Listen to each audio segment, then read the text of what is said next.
Hey there, welcome back to Ask Amy. I have a question today from Ella. Ella says, "Hi Amy, I love your work and it's been life-changing in two ways. One, I've opened my eyes and my heart to this new understanding and that's made living a lot lighter. But two, it's pushed me away from a connection with God. I realized I stopped praying, which was something that made me feel good and connected to life and to others. It's hard to explain, but it's almost like life lost its meaning. There is no purpose, nothing has meaning, existence has lost its meaning, feelings, emotions, nothing means anything, or at least I realized I didn't need to find meaning in any of it, which makes me calmer, but can you help clarify how this new understanding pushed that connection away from me? How can we live with this understanding but not lose the feeling that there is a bigger point to our existence?" You'll probably ask, why do you need to know the point to existence? I'd say that it keeps me going when life seems unbearable, when I'm just tired of the ups and downs, when I think of all the downs will inevitably come. If nothing has any meaning, she says, if things come and go randomly, then what do we have to be grateful for? Nothing happened personally for me. And why ask for strength if strength will either show up or not show up randomly?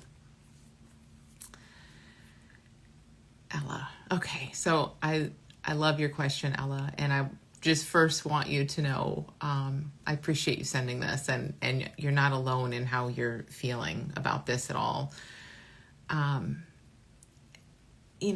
understanding, like what even is an understanding? What does that even mean? Like a perspective, I don't know, a new set of thoughts, a new way of seeing something. I just want you to kind of see that an understanding can't push anything away. It's just some new thinking, I guess, or whatever it might be, a new perspective or framework or whatever, but it's all still thought. So an understanding can't push away your connection with God, as you say.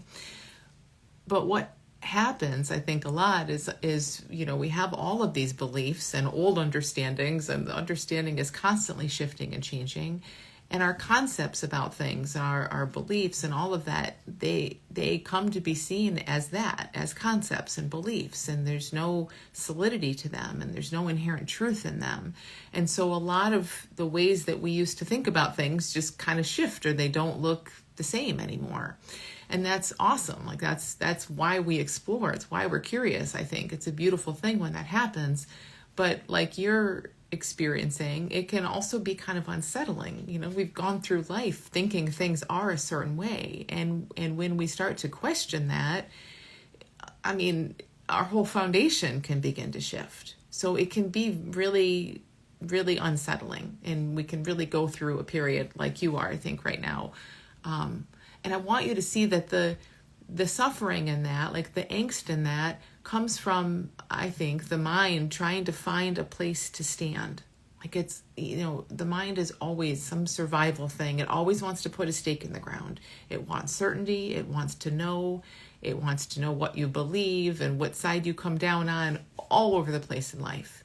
And when those stakes start getting pulled out of the ground, it can be very unsettling.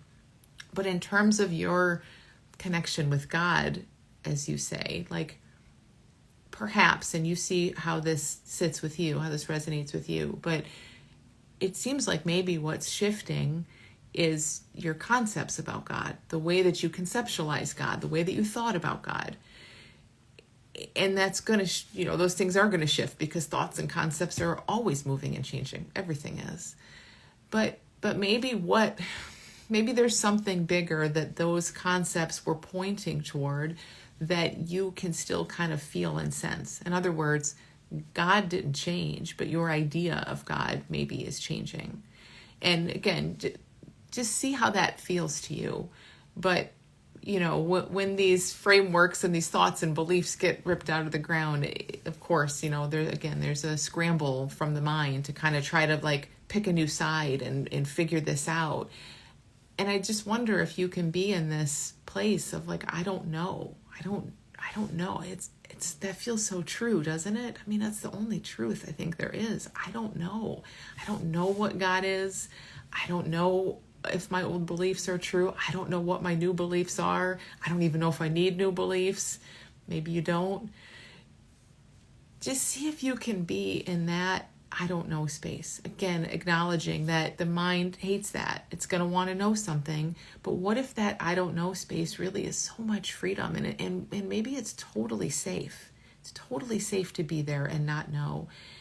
And I think kind of in that place, things tend to kind of resettle. Now, I'm not saying you're going to find some new beliefs. I mean, we always are, I think, so you probably will. But I'm not encouraging that. It's not like, hey, let's find a better way to conceptualize God, and then we'll hang on that one, because that one will just become a prison too at some point.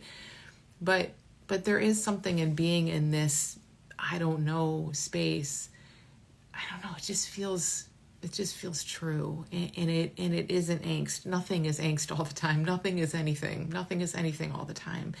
This is always moving and changing. So you mentioned a few things about there being no point to existence, and what else did you say?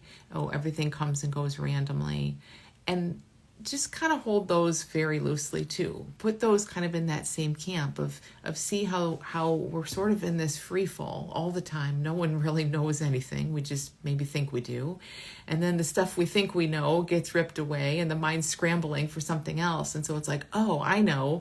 If it's not because God gave it to me, then it must be random. Well, that's not it either. Like, and you'll just know by how that feel. Like, that doesn't feel right either, right? That's another concept. It's another belief. Who knows if it's random? What does that even mean? What does it even mean that it's random? There's no point to existence. Well, that, again, the mind wants to swing to that direction and put that stake in the ground. Oh, I used to think there was meaning and there was a point to all of this. And now clearly, that doesn't look true anymore. So there must be no meaning and no point. That's just another belief on the other side. Like, just be in that I don't know middle ground. And lastly, I just want to mention what you said about gratitude, because I don't know, I think there's something really to see around that. So you say, if nothing has meaning, things come and go randomly. Hold that very loosely. What do we have to be grateful for? Nothing has happened personally for me. See if you could open up this idea of gratitude. People talk about gratitude as if it's gratitude for something. And that just feels like it siphons it down into like, there's good things happening to me and for me in my life, and I should be grateful for them. And that's where all of these nice feelings come from. But I don't know, in my experience, it's like gratitude is just kind of what's there. It's what's there when my mind isn't all about me and my life. It's what's there when I'm not trying to feel grateful for something or thinking I should feel grateful for something. It isn't really gratitude for anything necessarily. I mean, you can be grateful that things are appearing randomly if that's what you're grateful for. But like, there's all of this, but it's not like trying to be grateful for something so much. And again, just see what resonates with you. As for me, I've just noticed that just the less I'm here, the less me and my life is here and all the things I should be feeling, gratitude just shows up. It just seems to be kind of the ground on which we stand. It's just there in some way that I can't really explain. So hang in there, Ella. You haven't arrived anywhere. It's not like you've learned about some new understanding and now God has been ripped away and now this is your new place. There is no place. There is no arrival. You are not anywhere. Everything is always moving and changing. And I think you're just maybe your mind doesn't like not having those stakes in the ground right now, but it's also temporary, and it really is very common kind of part of this exploration. So it's not just you. So thanks, Ella, for sending your question. You guys can send your questions to askamy@thelittleschoolofbigchange.com. I won't be here next Monday with a new question because I'm traveling to Spain in a day or two to speak at a conference there, but I'll be back in a couple weeks. So thanks for listening, and I'll see you soon. Bye.